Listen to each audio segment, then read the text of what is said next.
नमस्कार, vision IAS के news today के इस अंक में आप सभी का स्वागत है। इस अंक में हम आपके लिए लेकर आए हैं यूपीएससी परीक्षा की दृष्टि से महत्वपूर्ण कुछ अहम खबरें। इस अंक के साथ मैं हूं दिव्या तोमर।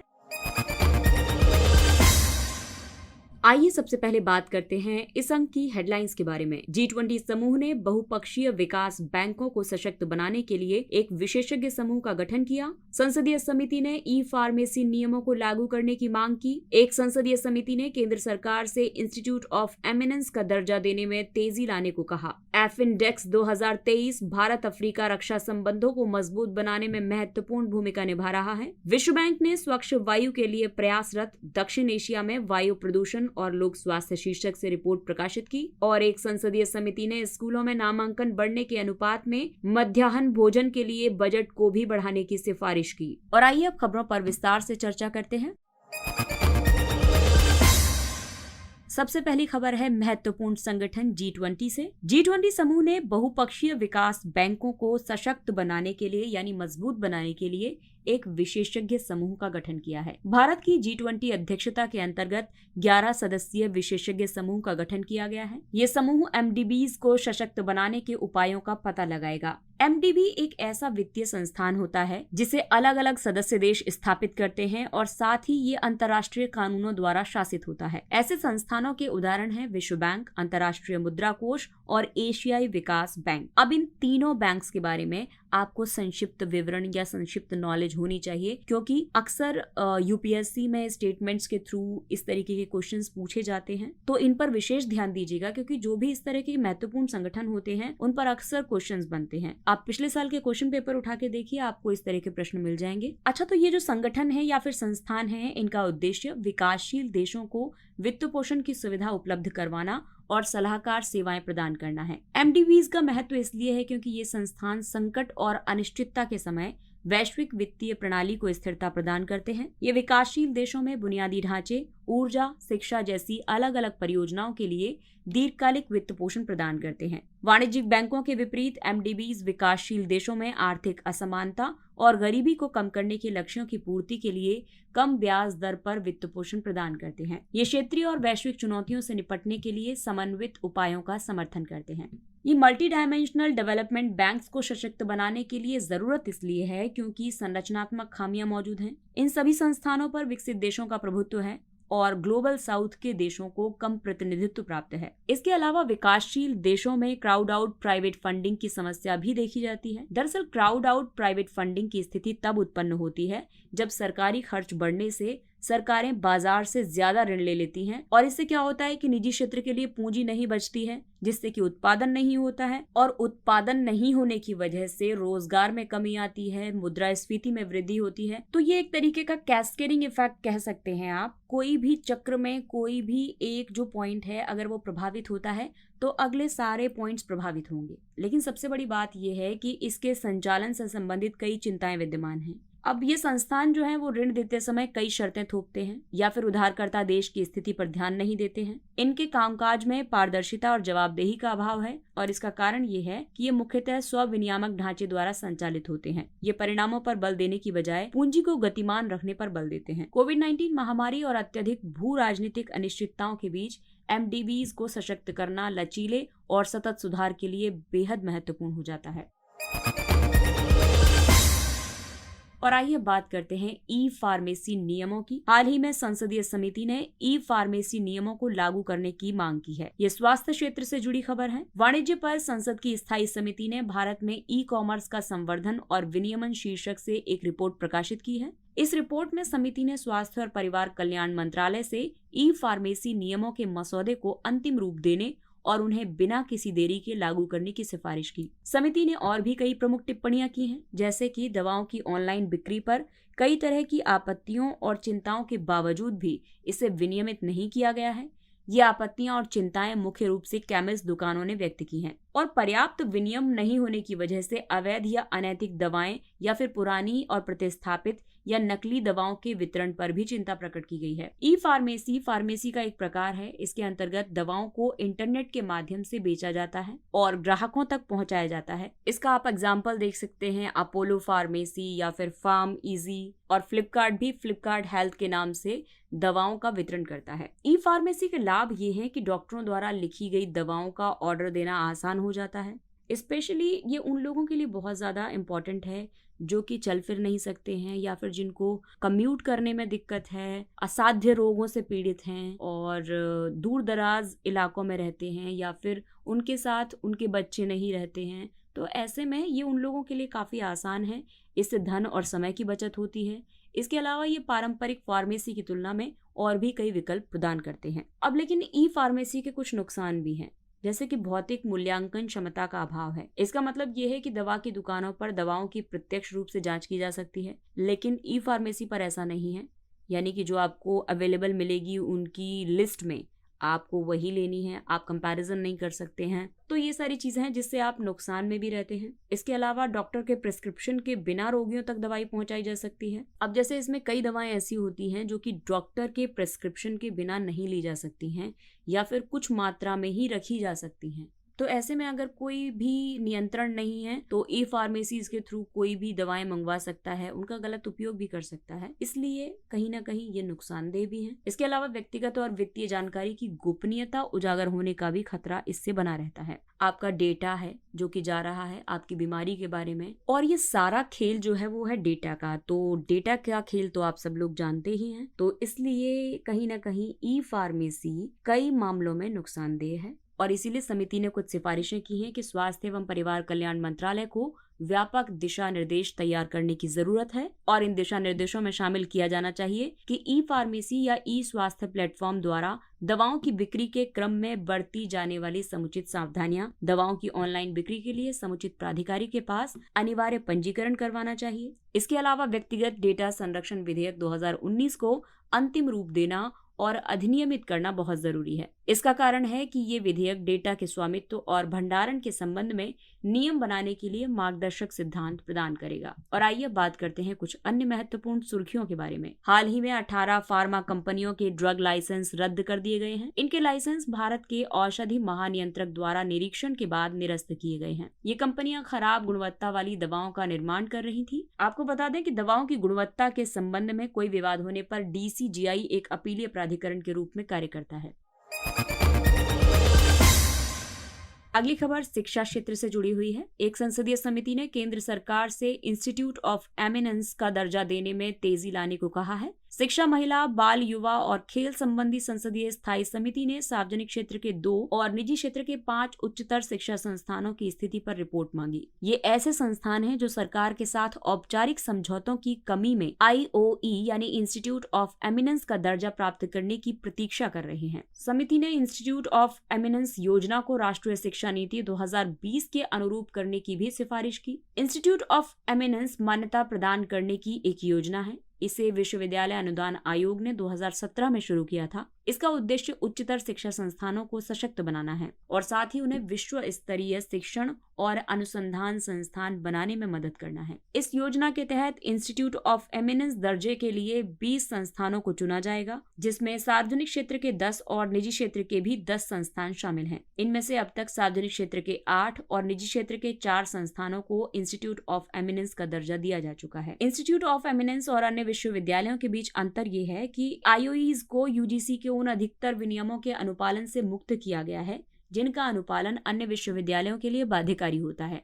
इसके अलावा ये संस्थान अपनी कुल फैकल्टी के 25% तक विदेशी फैकल्टी नियुक्त कर सकते हैं और साथ ही योग्यता के आधार पर 30% विदेशी छात्रों को प्रवेश दे सकते हैं। इन्हें पाठ्यक्रम की संरचना के संबंध में लचीलापन प्रदान किया गया है। साथ ही इन्हें UGC द्वारा अनिवार्य किए गए पाठ्यक्रम का अनुपालन करने की भी जरूरत नहीं है और ये भारत के अन्य संस्थानों के साथ अकादमिक स्तर पर सहयोग करने के लिए स्वतंत्र हैं। अब आपको बताते हैं कि इंस्टीट्यूट ऑफ एमिनेंस एमिनेंस का अगर किसी विश्वविद्यालय को दर्जा प्राप्त करना है तो उस संस्थान की अहर्ताएं क्या क्या होनी चाहिए। सबसे पहली बात तो यह है कि उस संस्थान का नेशनल इंस्टीट्यूशन रैंकिंग फ्रेमवर्क में अपनी श्रेणी के शीर्ष 50 संस्थानों में स्थान होना चाहिए, या फिर अंतर्राष्ट्रीय स्तर पर मान्यता प्राप्त रैंकिंग में शीर्ष 500 संस्थानों में स्थान होना चाहिए। इसके बाद ये संस्थान विशेष रूप से बहुविषयक पाठ्यक्रम वाला होना चाहिए। साथ ही असाधारण रूप से उच्च गुणवत्ता वाले शिक्षण और अनुसंधान दोनों पर केंद्रित होना चाहिए। उस संस्थान में घरेलू और विदेशी छात्रों का यथोचित मिश्रण होना चाहिए। साथ ही विदेशी या विदेशी योग्यताधारी फैकल्टी का भी उचित प्रतिशत होना चाहिए। उस संस्थान के पास अपना बड़ा कैंपस होना चाहिए। उस कैंपस में मिलने वाली सुविधाएं विश्व स्तर के प्रतिष्ठित संस्थानों के समतुल्य होनी चाहिए, और साथ ही संस्थान के पास इतनी पर्याप्त जगह हो कि भविष्य में संस्थान का विस्तार किया जा सके। तो ये जो 4 मानदंड हैं, जो भी कोई इंस्टीट्यूट पूरा करेगा उसको इंस्टीट्यूट ऑफ एमिनेंस का दर्जा दिया जाएगा। और अगली खबर रक्षा संबंधों पर आधारित है। एफिनडेक्स 2023 भारत अफ्रीका रक्षा संबंधों को मजबूत बनाने में महत्वपूर्ण भूमिका निभा रहा है। हाल ही में अफ्रीका भारत संयुक्त अभ्यास एफिनडेक्स 2023 के दूसरे संस्करण का आयोजन किया गया। इसके साथ ही भारत अफ्रीका सैन्य प्रमुखों के सम्मेलन का प्रथम संस्करण भी आयोजित किया गया था। यह अभ्यास मानवीय माइन सहायता और संयुक्त राष्ट्र शांति स्थापना अभियानों पर केंद्रित था। एफिनडेक्स का पहला संस्करण 2019 में आयोजित किया गया था। भारत अफ्रीका रक्षा संबंधों की बात करें तो डेफ एक्सपो 2022 के अवसर पर भारत अफ्रीका रक्षा वार्ता आयोजित की गई थी। इस वार्ता के दौरान गांधीनगर घोषणा पत्र को अपनाया गया था। इस घोषणा पत्र में प्रशिक्षण और सैन्य अभ्यास के क्षेत्र में सहयोग बढ़ाने पर बल दिया गया है। भारत अफ्रीका रक्षा संबंधों की नींव 2 मार्गदर्शक सिद्धांतों पर आधारित है, और ये सिद्धांत हैं सागर यानी क्षेत्र में सभी के लिए सुरक्षा और विकास, और दूसरी है वसुधैव कुटुंबकम यानी संपूर्ण विश्व एक परिवार है। एक्सिम बैंक की रिपोर्ट के मुताबिक भारत अफ्रीकी देशों के लिए एक प्रमुख रक्षा निर्यातक देश है। वर्ष 2017 से 21 के बीच भारत से अफ्रीका को किए गए कुल हथियार निर्यात में से 6.6% निर्यात मॉरिशस को किया गया, और इसके बाद मोजाम्बिक को 5% और सेशेल्स को 2.3% निर्यात किया गया। भारत के लिए अफ्रीका का काफी महत्व है, क्योंकि भारत के साथ अपनी निकटता की वजह से हॉर्न ऑफ अफ्रीका क्षेत्र भारत की सुरक्षा के लिए महत्वपूर्ण है। इस क्षेत्र से कट्टरवाद, समुद्री डकैती, संगठित अपराध जैसे खतरे प्रकट होते रहते हैं। हॉर्न ऑफ अफ्रीका में 4 देश आते हैं। ये कौन कौन से हैं? ये हैं सोमालिया, इथियोपिया सबसे बड़ा देश है। इसके अलावा जिबूती और इरिट्रिया। संयुक्त राष्ट्र सुरक्षा परिषद की स्थायी सदस्यता प्राप्त करने के भारत के लक्ष्य के लिए अफ्रीकी देशों का समर्थन भी बहुत महत्वपूर्ण है। अफ्रीका में प्रचुर मात्रा में खनिज भंडार के साथ साथ तेल और प्राकृतिक गैस के भंडार भी मौजूद हैं। ये भंडार भारत की ऊर्जा सुरक्षा सुनिश्चित करने में मदद कर सकते हैं, इसलिए अफ्रीकी क्षेत्र भारत के लिए महत्वपूर्ण है। और आइए बात करते हैं वायु प्रदूषण की। विश्व बैंक ने स्वच्छ वायु के लिए प्रयासरत दक्षिण एशिया में वायु प्रदूषण और लोक स्वास्थ्य शीर्षक से रिपोर्ट प्रकाशित की। रिपोर्ट में ग्रीन हाउस गैस और वायु प्रदूषण की अंतरक्रिया और सहक्रिया यानी कि गेन्स मॉडल का उपयोग किया गया। गेन्स यानी कि green house gas and air pollution interaction and synergies. इस मॉडल का प्रयोग पार्टिकुलेट मैटर उत्सर्जन को मापने और उनके वातावरण में फैलने के तरीके को जानने के लिए किया जाता है। इस रिपोर्ट में कई निष्कर्ष दिए गए, जैसे कि कुछ क्षेत्रों में महीन पीएम सांद्रता 5 माइक्रोग्राम प्रति घन मीटर के WHO के मानक से 20 गुना ज्यादा है। महीन पीएम सांद्रता में कालिख और छोटे धूल कण शामिल हैं। छोटे धूल कण यानी PM 2.5। दक्षिण एशिया में वायु प्रदूषण के मुख्य कारण है ठोस ईंधन का दहन, लघु उद्योग, नगरपालिका अपशिष्ट प्रबंधन प्रथाएं आदि। जैसे कि प्लास्टिक को जला दिया जाता है, इससे PM 2.5 का स्तर बढ़ता है। दक्षिण एशिया में 6 प्रमुख एयर शेड्स की पहचान की गई है, जहां वायु गुणवत्ता में स्थानिक परस्पर निर्भरता ज्यादा है। एयर शेड वो क्षेत्र होता है जो पवन के एक सामान्य प्रवाह को साझा करता है। यहाँ पवन समान रूप से प्रदूषित और स्थिर हो सकती है। बांग्लादेश, भारत, नेपाल और पाकिस्तान एक कॉमन एयर शेड साझा करते हैं। ये एयर शेड भारत के गंगा मैदान तक फैला हुआ है। इस रिपोर्ट में ये सिफारिश की गई है कि दक्षिण एशिया में PM 2.5 के संकेंद्रण को कम करने के लिए अतिरिक्त और संयुक्त लक्ष्यों के माध्यम से सीमा पार कार्रवाई का समन्वय किया जाना चाहिए। इसके लिए विद्युत संयंत्रों, बड़े कारखानों और परिवहन से परे ध्यान केंद्रित करना होगा, यानी कि कृषि और अपशिष्ट प्रबंधन को शामिल करना होगा। वायु प्रदूषण पर कराधान, उत्सर्जन परमिट, वित्त पोषण के लिए बाजारों के निर्माण आदि के माध्यम से अर्थव्यवस्था में वायु गुणवत्ता को मुख्य धारा में लाने की जरूरत है। दक्षिण एशिया में एयर क्वालिटी मैनेजमेंट के लिए 4 मॉडल परिदृश्य हैं। पहले परिदृश्य की बात करें तो इसमें उपायों का तदर्थ चयन किया जाता है। वर्तमान में दक्षिण एशिया के कुछ हिस्सों में किए जा रहे उपायों का उसके सभी क्षेत्रों में विस्तार करना। इसमें प्रत्येक क्षेत्र स्वतंत्र रूप से कार्य करता है।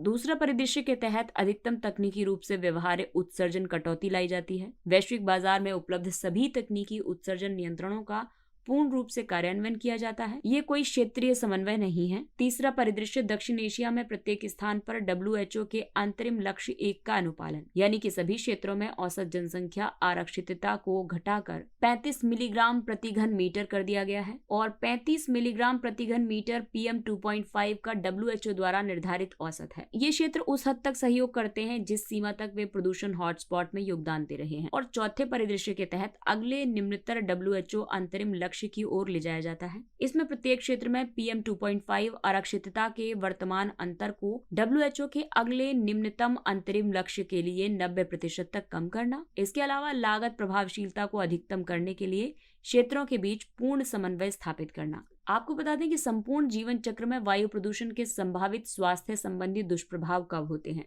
गर्भ में भ्रूण को नुकसान हो सकता है और जन्म के समय बच्चा कम वजन का हो सकता है। 0 से 5 वर्ष की उम्र में श्वसन संक्रमण हो सकता है, उसको ठिगनेपन की प्रॉब्लम हो सकती है। 5 से 18 वर्ष की उम्र में श्वसन संक्रमण हो सकता है। 18 से 60 में कार्डियो पल्मोनरी रोग, मानसिक स्वास्थ्य में कमी आ सकती है। इसके अलावा 60+ होने पर कार्डियो पल्मोनरी रोग और मधुमेह जैसी समस्या उत्पन्न हो सकती है। अगली खबर पोषण से संबंधित है। एक संसदीय समिति ने स्कूलों में नामांकन बढ़ने के अनुपात में मध्याह्न भोजन के लिए बजट को भी बढ़ाने की सिफारिश की है। समिति ने ये टिप्पणी की है कि ये सुनिश्चित करना चाहिए कि नामांकित छात्रों की बढ़ी हुई संख्या को PM पोषण योजना के तहत कवर किया जा रहा है। इन छात्रों की संख्या 2020-21 के 11.80 करोड़ से बढ़कर 2021-22 में 12.21 करोड़ हो गई थी। PM पोषण योजना के तहत स्कूल जाने वाले बच्चों के आहार में मिलेट्स और मोटे अनाज की अधिक मात्रा को शामिल करना चाहिए। मिलेट्स को शामिल करने की आवश्यकता इसलिए है क्योंकि इनसे स्वास्थ्य और पोषण संबंधी बहुत सारे लाभ प्राप्त होते हैं। इन्हें उगाने के लिए कम पानी और अल्प निवेश की जरूरत होती है और इस तरह ये कठोर जलवायु में भी उगाए जा सकते हैं। ये आहार अंतराल को समाप्त करने और सतत स्वास्थ्य का विकास करने के लिए क्षेत्रीय खाद्य संस्कृति को बढ़ावा देते हैं। प्रधानमंत्री पोषण शक्ति निर्माण योजना यानी PM पोषण को पहले मध्याह्न भोजन योजना के रूप में जाना जाता था। ये एक केंद्र प्रायोजित योजना है। इसे 2021-22 से 2025-26 तक की 5 साल की अवधि के लिए शुरू किया गया है। इसे शिक्षा मंत्रालय लागू कर रहा है। इसमें सरकारी और सरकारी सहायता प्राप्त स्कूलों में कक्षा 1 से लेकर 8 तक के सभी बच्चों को भोजन उपलब्ध कराया जाता है। सरकारी प्राथमिक स्कूलों में बाल वाटिका यानी 1 से ठीक पहले में पढ़ने वाले बच्चों को भी ये मध्याह्न भोजन दिया जाता है। ये योजना भारत के अधिकतर बच्चों के लिए भुखमरी और शिक्षा संबंधी समस्याओं का समाधान करती है। केंद्र और राज्य या केंद्र शासित प्रदेशों के मध्य इसकी लागत को 60 और 40 के अनुपात में साझा किया जाता है। बिना विधानसभा वाले केंद्र शासित प्रदेशों में केंद्र सरकार 100% तक का योगदान करती है। तो आप लोग मुझे कमेंट बॉक्स में बताइए कि बिना विधानसभा वाले केंद्र शासित प्रदेश कौन से हैं। और आइए अब बढ़ते हैं कुछ अन्य महत्वपूर्ण सुर्खियों की तरफ। उच्च दक्षता वाले सोलर PV मॉड्यूल के लिए उत्पादन से संबद्ध प्रोत्साहन योजना। सरकार ने 11 कंपनियों को 39,600 मेगावाट की घरेलू सौर फोटोवोल्टिक मॉड्यूल निर्माण क्षमता आवंटित की है। सरकार ने ये कदम PLI योजना के दूसरे चरण के तहत उठाया है। मंत्रिमंडल ने इस योजना को 2020 में अनुमोदित किया था। सरकार ने PLI योजना के तहत 48,337 मेगावाट की घरेलू सौर PV मॉड्यूल निर्माण क्षमता आवंटित की है और साथ ही इसके लिए 18,500 करोड़ रुपए से ज्यादा की वित्तीय सहायता प्रदान की। इस PLI योजना का उद्देश्य उच्च दक्षता मॉड्यूल वाले सौर PV की विनिर्माण क्षमता स्थापित करना है। उच्च दक्षता वाले मॉड्यूल के विनिर्माण के लिए भारत में अत्याधुनिक तकनीकों को अपनाना है। इसके अलावा बेहतर गुणवत्ता नियंत्रण और प्रतिस्पर्धा के लिए एकीकृत संयंत्रों की स्थापना को बढ़ावा देना है। अगला टॉपिक है राष्ट्रीय कृषि उच्चतर शिक्षा परियोजना नाहिप। हाल ही में international conference on blended learning ecosystem का आयोजन किया गया। इस कॉन्फ्रेंस के दौरान भारतीय कृषि अनुसंधान परिषद और विश्व बैंक ने कृषि शिक्षा प्रणाली के आधुनिकीकरण पर दिल्ली घोषणा पत्र जारी किया है। इस कॉन्फ्रेंस का आयोजन नाहिप की लचीली कृषि शिक्षा प्रणाली विकास पहल के हिस्से के रूप में किया गया था। नाहिप को 5 वर्ष की अवधि के लिए शुरू किया गया था। इसे विश्व बैंक और केंद्र सरकार ने 2018 में आरंभ किया था। इसका उद्देश्य राष्ट्रीय AES को मजबूत करना है। ICAR भारत में बागवानी, मत्स्य पालन और जंतु विज्ञान सहित कृषि में अनुसंधान और शिक्षा के समन्वय, मार्गदर्शन और प्रबंधन के लिए एक स्वायत्त संगठन है। इसका मुख्यालय नई दिल्ली में है। बिटुमेन यानी एस्फॉल्ट। सड़क परिवहन और राजमार्ग मंत्रालय के अनुसार यदि चावल की भूसी जैसे कृषि अपशिष्ट से बिटुमेन बनाया जाता है तो आयात बिलों में वार्षिक रूप से 30,000 करोड़ रुपए तक की बचत हो सकती है। बिटुमेन सड़क निर्माण के लिए एक महत्वपूर्ण घटक है। बिटुमेन एक निम्न श्रेणी का कच्चा तेल है। ये जटिल और भारी हाइड्रोकार्बन से बना होता है। एक तेल के संचय में बिटुमेन एक गाढ़ा और चिपचिपा द्रव होता है। इस कारण इसे भूमि से ही निकाला जाता है। ये आमतौर पर एस्फाल्टीन रेजिन से बना होता है और ऑयल सैंड्स का उपयोग जीवाश्म ईंधन घटक होता है। बिटुमेन के इसके जल प्रतिरोधी और चिपकने वाले गुणों के लिए जाना जाता है। Kolar gold fields. हाल ही में ऑस्ट्रेलियाई नवीकरणीय ऊर्जा कंपनी ने बिजली पैदा करने की अनूठी योजना प्रस्तुत की है। यह योजना भारत की प्रतिष्ठित लेकिन निष्क्रिय स्वर्ण खदानों में से एक KGF यानी कर्नाटक को फिर से सक्रिय कर सकती है। KGF का संचालन भारत गोल्ड माइंस लिमिटेड करती है। BGML खान मंत्रालय के तहत एक सार्वजनिक क्षेत्र का उद्यम है। कोलार गोल्ड फील्ड 3000 मीटर गहरी थी और इस तरह से ये दुनिया की सबसे गहरी स्वर्ण खदानों में से एक थी। कोलार गोल्ड फील्ड्स कोलार शीस्ट पट्टी पर स्थित है। ऐसा अनुमान है कि ये पट्टी लगभग 80 किलोमीटर लंबी और 3 से 4 किलोमीटर चौड़ी है। कोलार गोल्ड फील्ड्स में स्वर्ण खदानों का इतिहास चोल वंश यानी कि 3 ईसा पूर्व तक जाता है। और आइए अब बात करते हैं पारिस्थितिकी एवं पर्यावरण की। अमचांग वन्यजीव अभयारण्य।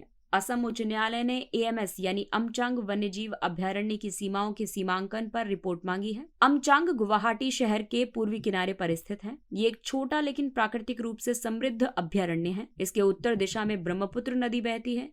ये ईस्ट कामरूप डिवीजन के अंतर्गत आता है। इसे असम सरकार ने 2004 में एक वन्यजीव अभयारण्य घोषित किया था। यहाँ पर पाए जाने वाले जीव हैं स्तनधारियों में फ्लाइंग फॉक्स, असमिया macaque, slow loris, hoolock gibbon. यहाँ पाए जाने वाले पक्षी हैं लेसर और ग्रेटर एडजुटेंट, सफेद पुट्ठे वाला गिद्ध, पतली चोंच वाला गिद्ध, और सरीसृप हैं अजगर, मॉनिटर छिपकली और भारतीय कोबरा।